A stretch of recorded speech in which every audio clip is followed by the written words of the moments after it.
qytetar, biznismen, përfaqësues të mediave, në interes të prezentimit transparent të politikave tona dhe njëkohësisht duke mbajtur premtimin për llogaridhënie para qytetarëve, më lejoni që ju njoftoj për punën dhe rezultatet që kemi arritur gjatë këtyre 100 ditëve.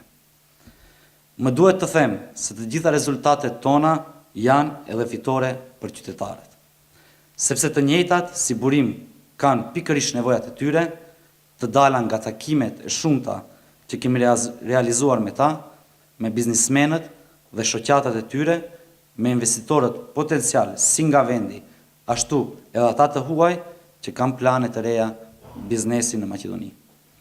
Të gjithve u nevojitet mbështetje, të cilën ne jemi të gatshëm t'ua japim me qëllimin e vetëm për një zhvillim më të mirë ekonomik dhe për një jetë më të mirë për të gjithë.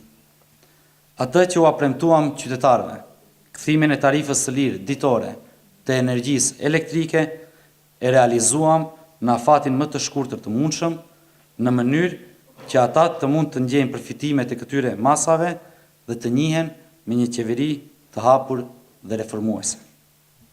Në fushën e energjetikës, në 100 ditët e kaluara, u miratua plani i tretë aksional për efikasitet energjetik për periudhën prej 3 vitesh.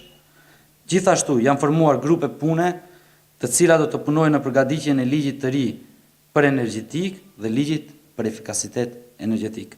Me që rast, plotësojmë edhe obligimet që dalin nga antarësimi i Maqedonisë në komunitetin energjetik.